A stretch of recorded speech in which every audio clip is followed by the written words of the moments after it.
Bismillahirrahmanirrahim. We continue with our lecture 8. This is part 2, and this is all about the site selection of airport and what factors are needed, what factors are considered for finalizing the airport.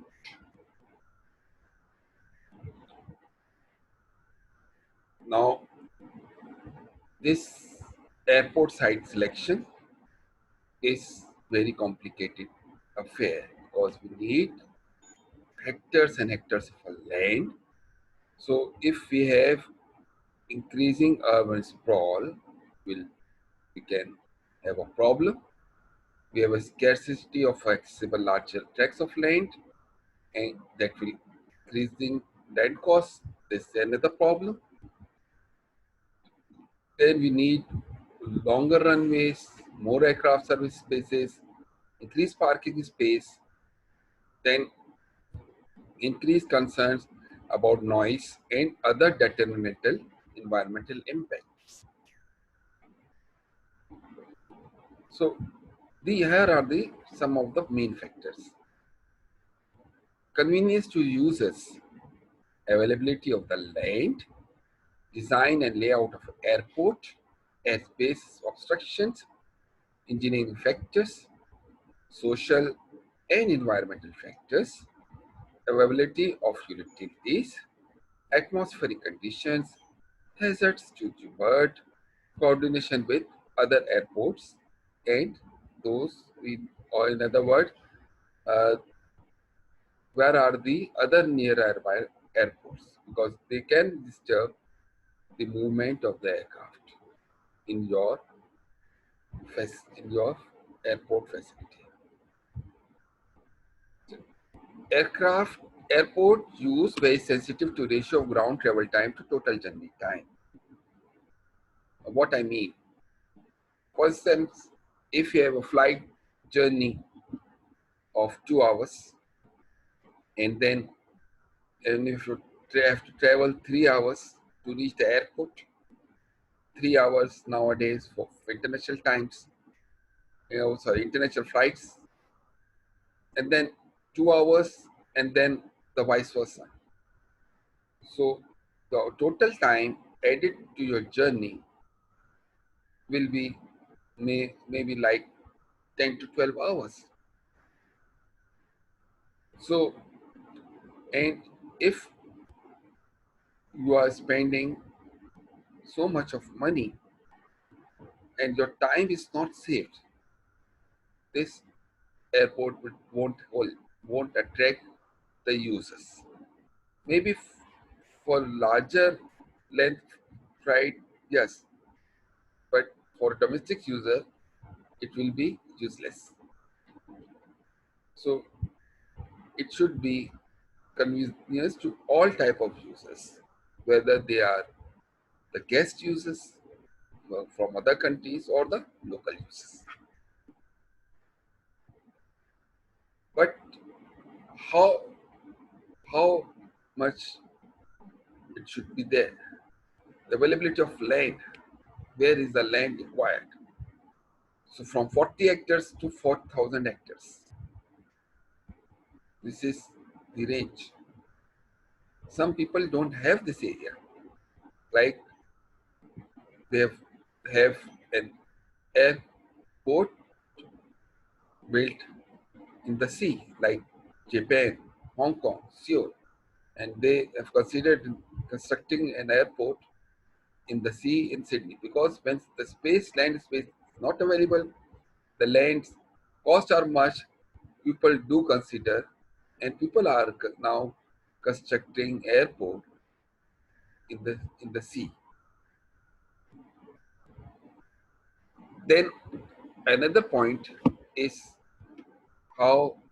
what is the layout of the airport. Runways must be oriented to take advantage of prevailing winds, because the aircraft want to take off and land into the wind. So we need to design, maybe you may not require land in a linear area, it may require in an angular area. So for the angular, you may not have this thing. Then adjacent airports need to be located so the air traffic using one does not interfere with the traffic using another. Physical objects such as towers, buildings, mountains must not penetrate. Since you are designing a new airport, all those towers and all those buildings have already been constructed and all are in within the range of aircraft flying path. So you cannot locate your airport within these areas. We have to shift your airport farthest from those areas so that the length the tower should not obstruct the operation of aircraft while taking and land off, taking off and landing.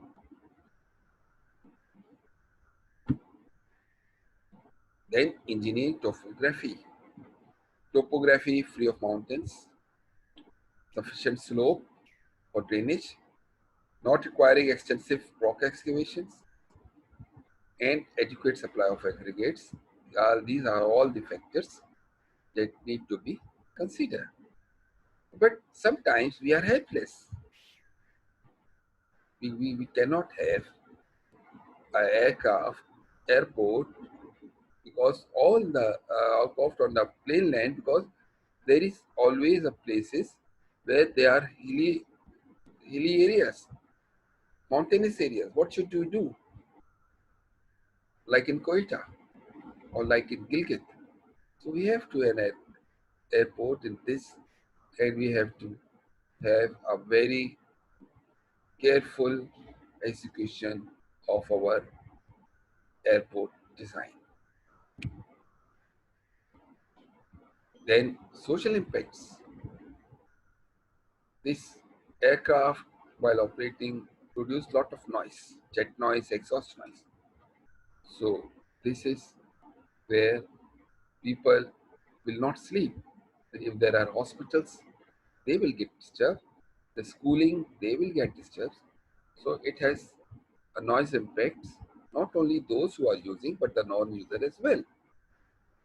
And once you acquire the planning to construct the airport, you'll have to restrict the surrounding, and you have to restrict the development of the surrounding as well.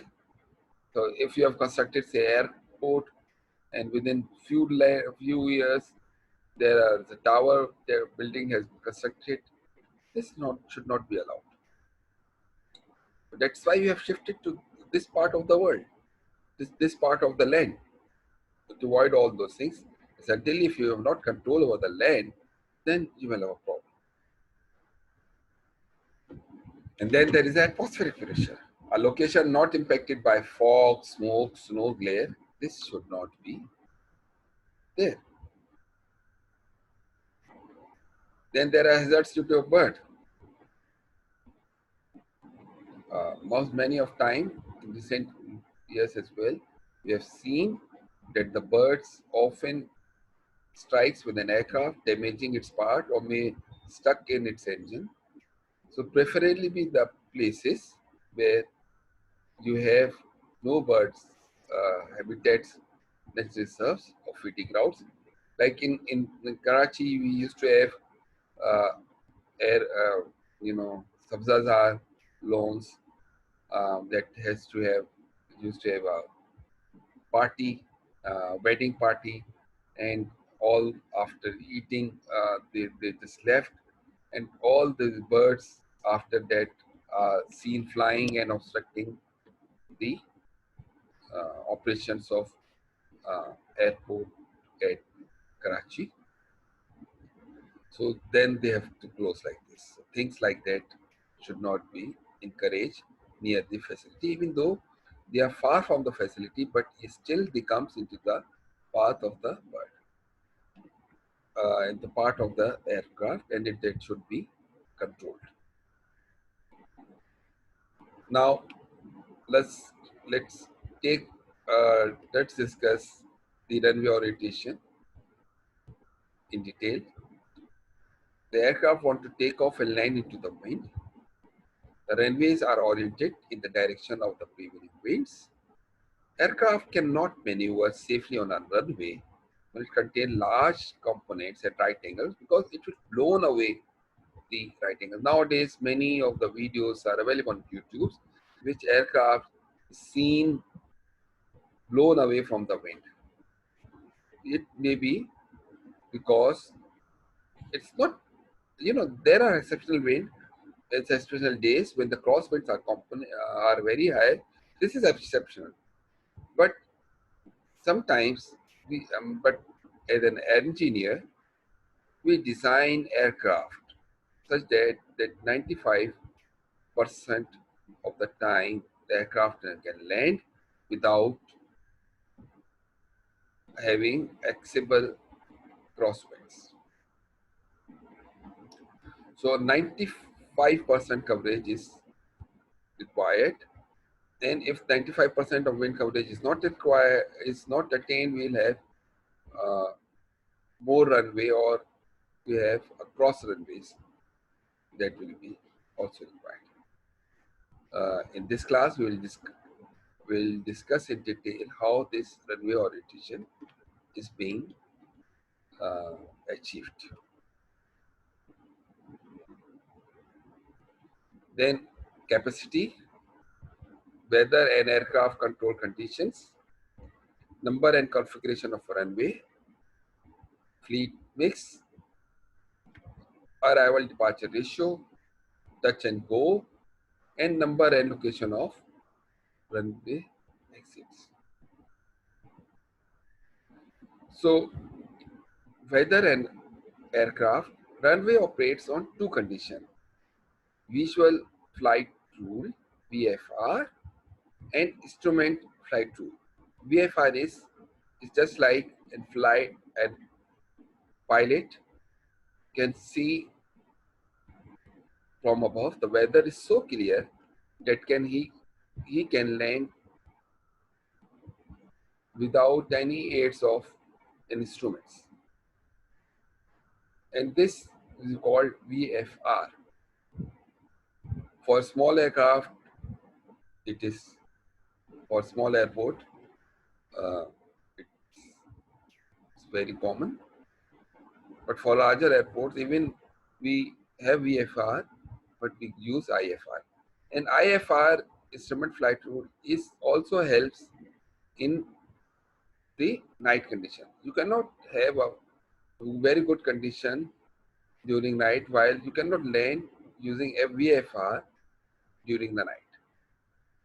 So in areas where IFR are not available, the nighttime landing, the nighttime operation of aircraft is not allowed. Now, another thing is number of runways increase because of the aircraft or because of the demand. Runways need to be operated either fully or partially independent to get advantage. Fleet mix, large and heavy aircraft require larger separations, and so as the percent of large and heavy aircraft increases, capacity decreases. Class A, small single aircraft; Class B, small multi-engine aircraft; and Class C, larger aircraft; and Class D, heavy aircraft. So it's not, if you have a parallel runways, a small aircraft should not be allowed to take off with a larger aircraft, because this small aircraft will be blown away from the exhaust of a larger aircraft.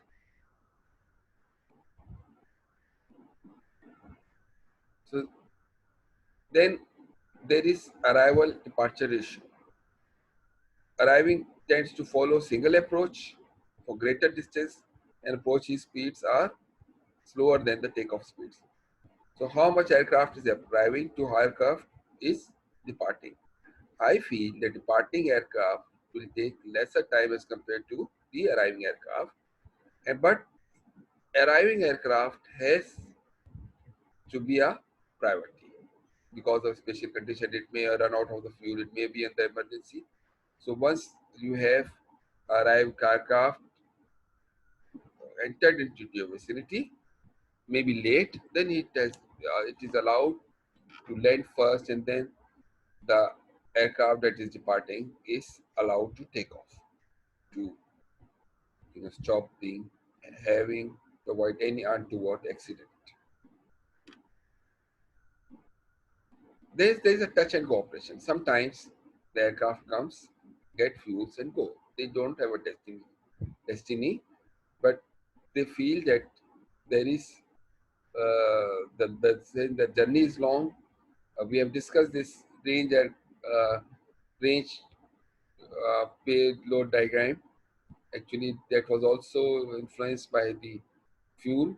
So, in order to have this, sometimes aircraft comes. They do not have a destination at this point, but they leave. And so, if the airport is situated near the center of some subcontinent, then the percentage of arrival aircraft, departing aircraft, are more than the local percentage. So that we have to design aircraft for that facility as well.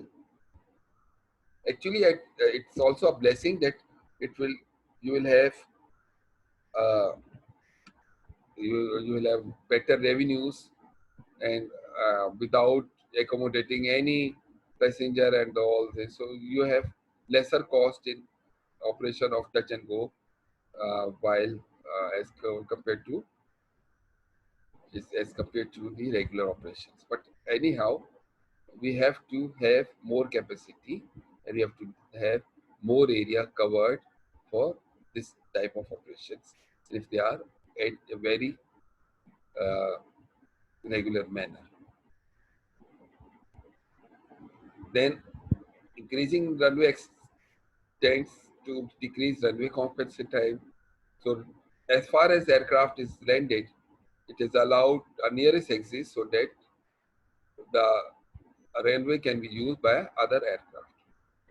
So this is runway configuration. This is what we call single runway. This is the runway and this is the building. So then these are the exits. So we call this a single runway. But sometimes, many times, like in Karachi and in Lahore, we have two runways, two parallel runways. They are called parallel runways. There can be three, there can be four, and there can be sets of runways. But if your wind, because of wind problem, we may not have a parallel runway, one direction and this another direction. We required two runway here, not because of the capacity, but because of the different prevailing conditions, wind condition. The wind are blowing in different direction on most part of the year. So we have to have this cross shape, though it's not preferred, and it will, if you have this cross runway, then you have to have a larger land than as compared to having two runways in this configuration.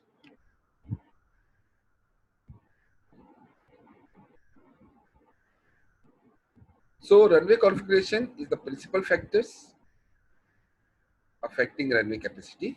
It can be increased by adding a second parallel runway.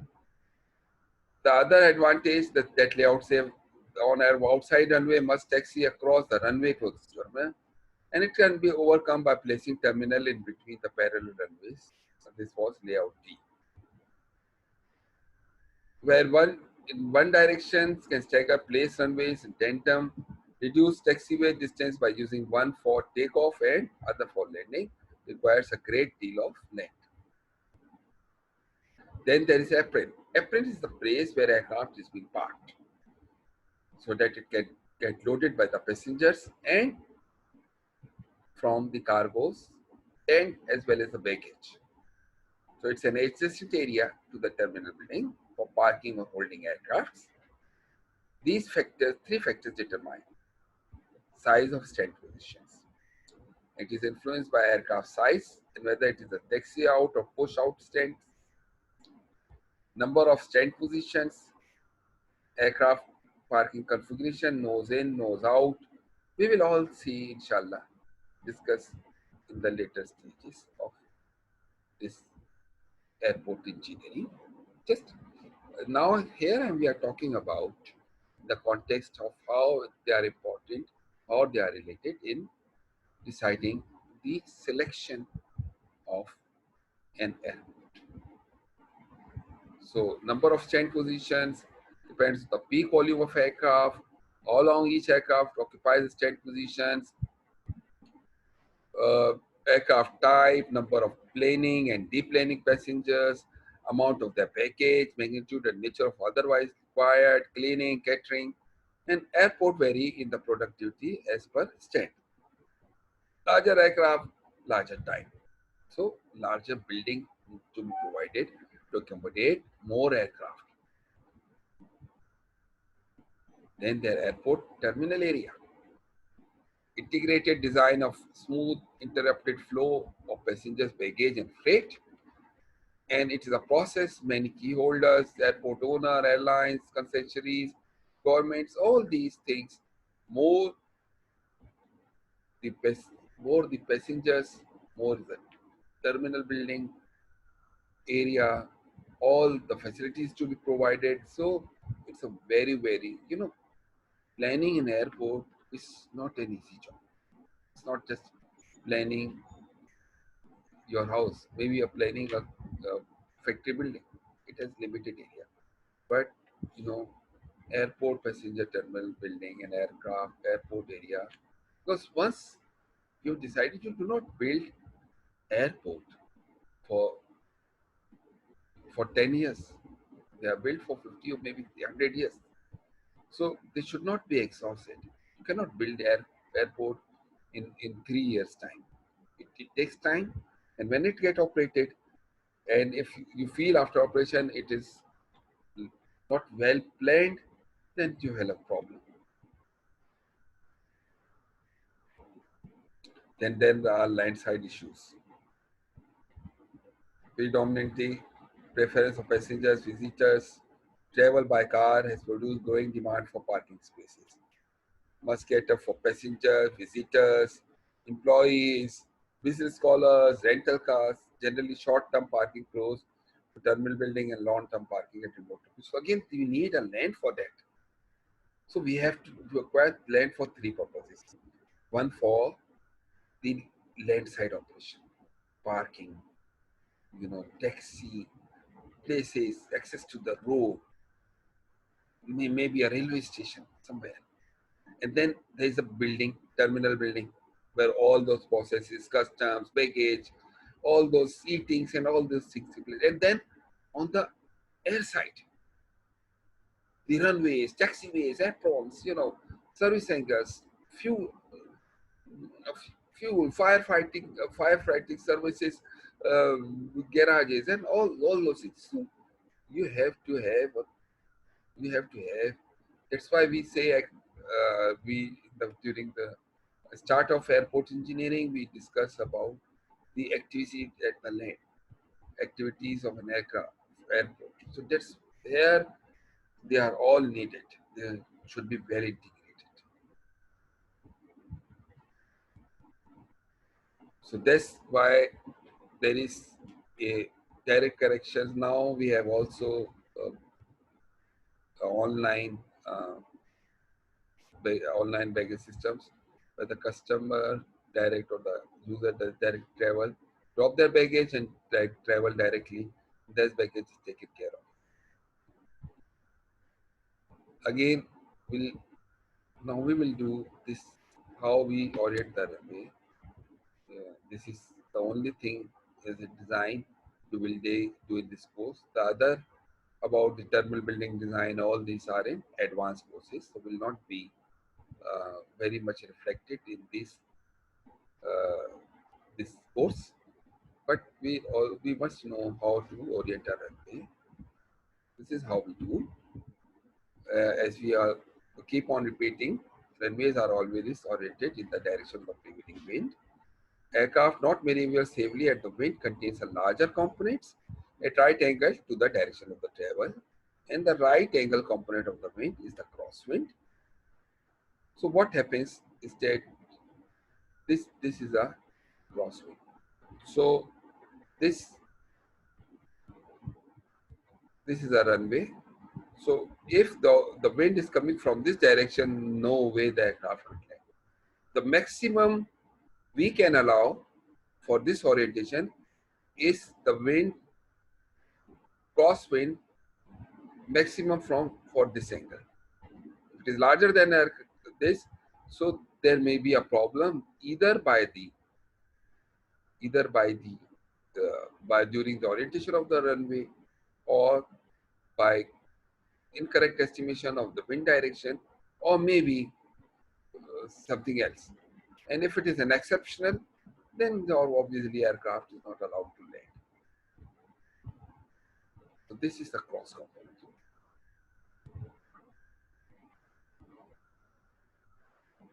So we'll learn the method, how you do it. We need the wind data. By wind data, we know how much wind is blowing in what direction, what is the duration, and what is the intensity. What we do, once you do that, we draw a circle that corresponds to the wind velocity. Then we have a radial line that gives us the wind direction. And then there is how much wind is blowing in this direction. We call this a percentage of frequency. There is a segment that is created between those circle and radial lines. And there is a circle, what we call a calm period circle, 4 miles per hour. And if wind is less than 4 miles per hour, we call it as a calm period.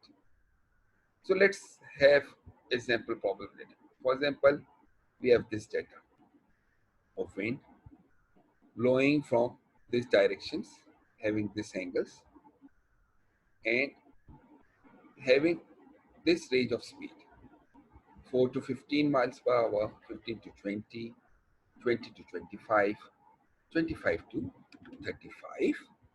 This is the total percentage of the wind. It is blowing in this direction. Remember, this is a summary of 5-year wind data. So in order to have design orientation of a runway, we have to collect a 5-year data. So these are the directions: east, north, northeast, northeast, east, northeast, and this is the wind in having these ranges, this direction, and this is a total amount of wind that of this thing. So any wind that is less than 4 miles per hour, as we have discussed previously as well, it considers as a calm period. So what happens here is that we say that these winds are not going to affect, and winds less than 4 miles per hour, the total percent. So in this area, total percentage of the calms were 8.1. So it comes now that to sums up the total 100%. Now, how we draw a diagram? You have to be very careful. One, first, you need to draw the. First, you need to draw the. Either you can draw a radiating line or a circle. It depends on you. So let's start. We need to draw a circles. So how many circle will have? We have a circle of 4 miles per hour.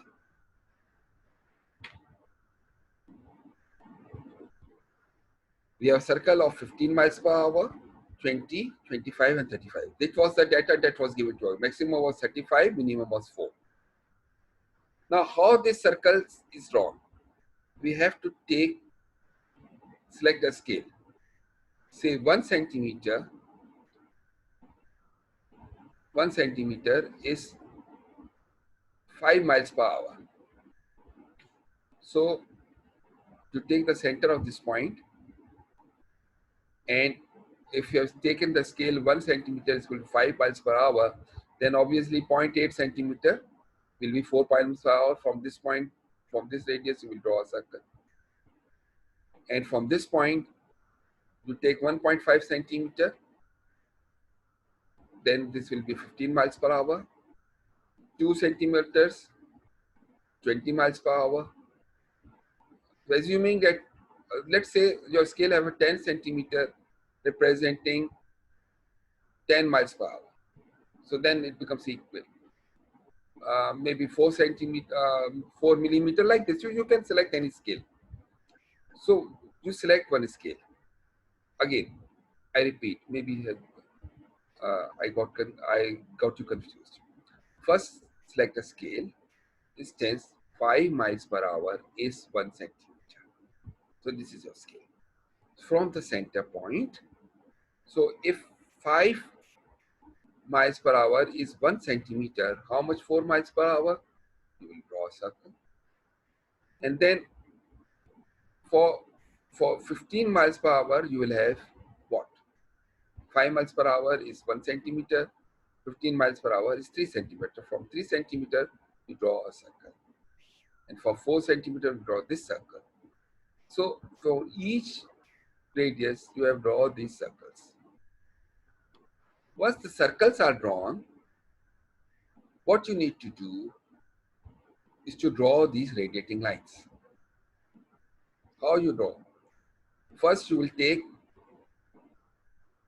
this as a center and draw, a light line for northing and east.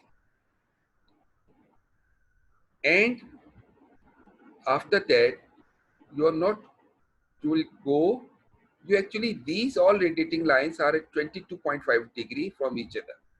What we have done? We have first have direction north, east, west, and south. So since the total circle is 360, so each north, east, south, west will have 90 degree each. So from north to northeast, the angle is 90 degree. Now we have further divide this northeast as this middle, so the center will be at 45 degree. This will be northeast. Between northeast and northeast, the angle is 45. But between north and north, we can always have one direction bisecting this direction. So this side, this direction will be northeast. This is between, because this is between northeast and northeast. So this direction will be 90. So first we have divided 4 directions, 360 divided by 4, 90 degree.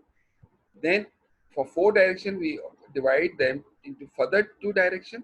So now this northeast, southeast, southwest, and northwest, they will have 45 degree angle. And between those 45 degree angle, we further divide into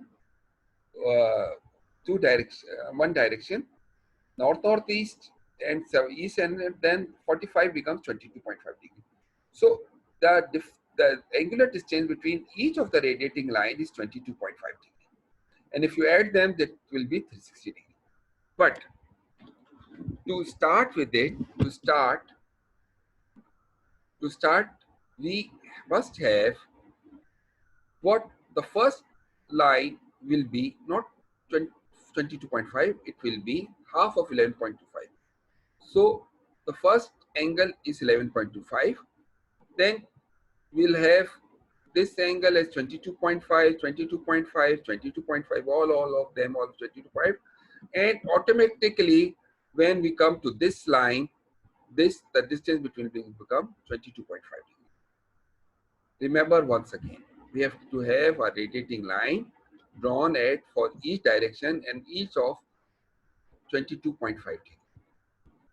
But the first line, the first point you will start from the north is 11.25 degree, and then subsequently we'll have 22.5 degree to complete the whole circle.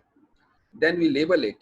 This is north, northeast, northeast, between east and northeast, northeast, northeast, between east and south, this is east, southeast, between southeast to south, this is south, southeast, and so hence and so forth.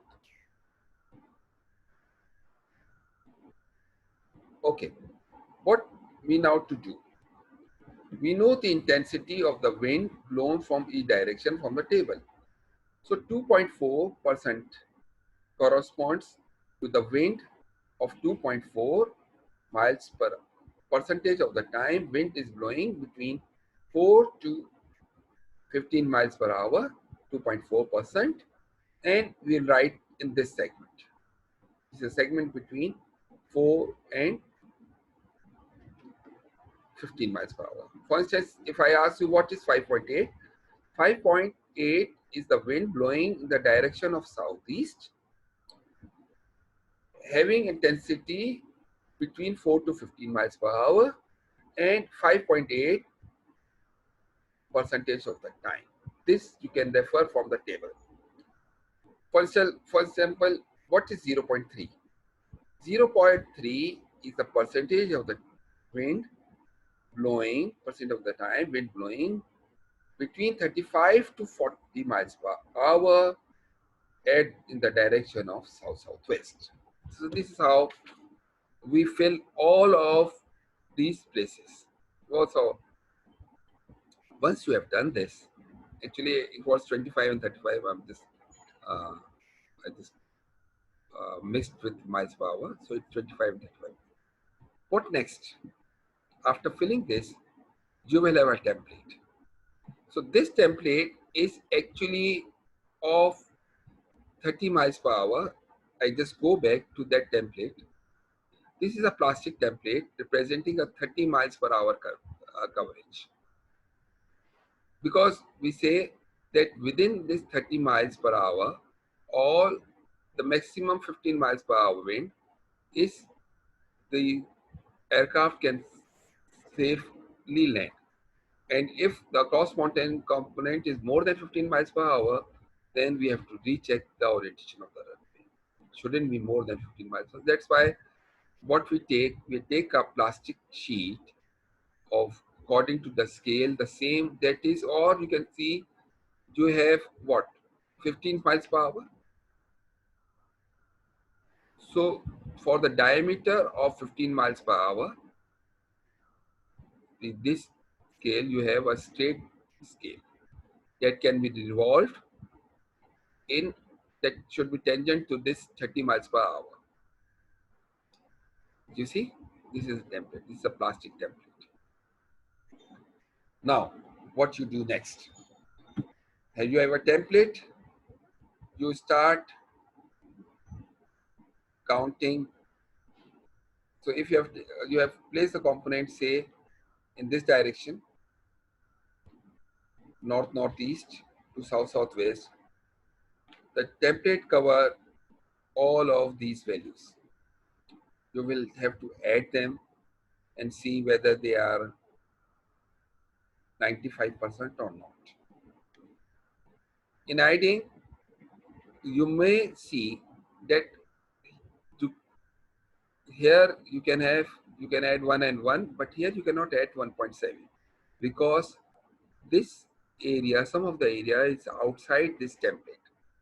So you will say 80% of this 1.7, or for 0.6 you will take, because the small coverage here, so that take say 0.6, 10% of 0.6. So you have to approximate. So either there are two ways. Either you have to add all the shaded area, or other way you can add is all the percentage outside this shaded area and subtract it 100 to get the value. Again, what you do is to place a template in each direction, first in north and south direction, and whatever the template cover, you add them. And sometimes you need to approximation because the template may not cover the circle, may be half of the segment, then you have to do it accordingly. We have also done this type of problem while we were calculating area in surveying, the graphical representation, we were counting the squares. This is the same way. So next time is what you do, you have added this, and if it is 95%, then this is your runway. What will be the direction? You see, is this runway is, when you say it's, I told you this north, that the angular distance between north and northeast was 22.5.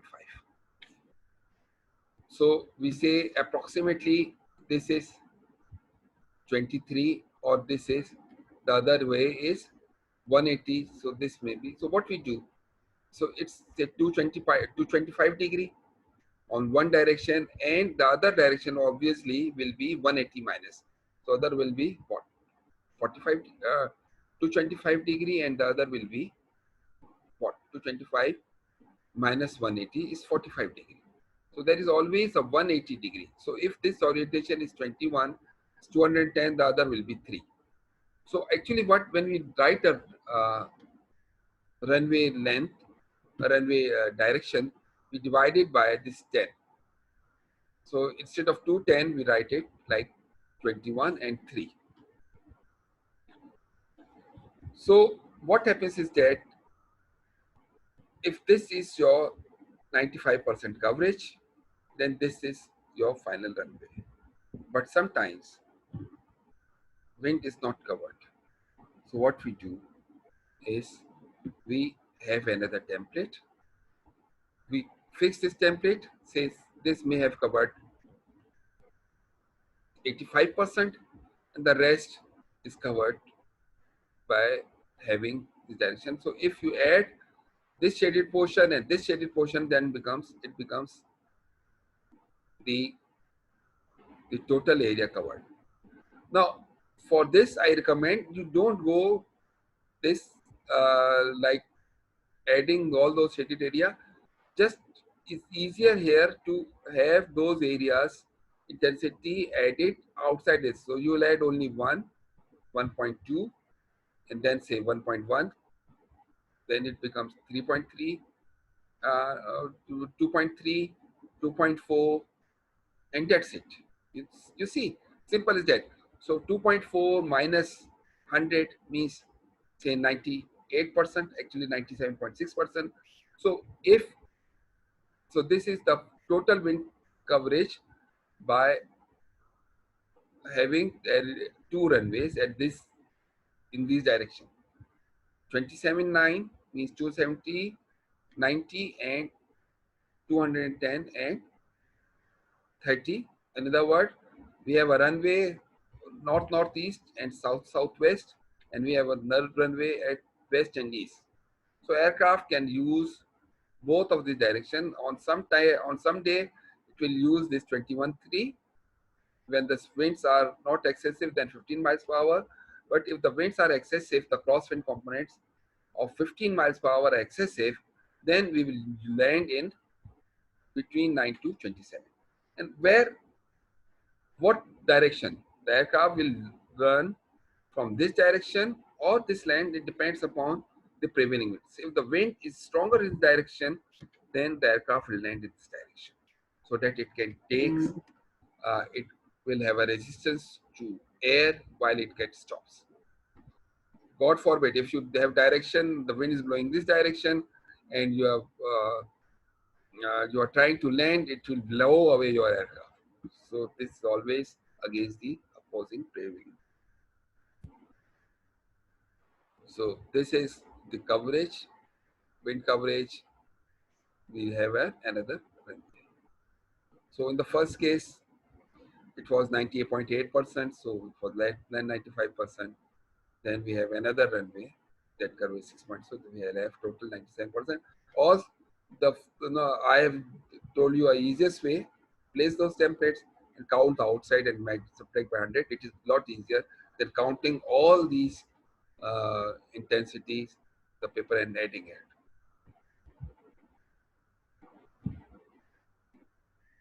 So that's end my lecture 8 over here. I think during an online lecture, we'll practice live as well, because I will ask you to bring the paper, the pen, the compass, uh, and the protector with you, and a plain piece of paper, A3 paper, and the piece of plastic sheet, and we will do step by step, try to explain you, because when you explain live, it is more easier to explain during the recorded lecture. So if you have any confusion, just wait till this lecture, and inshallah I will explain you practically how to do it, obviously with your cooperation. Thank you very much. I thought it got lengthy, but that's how I need to complete it. So thank you very much for your patience. Allah Hafiz and take care.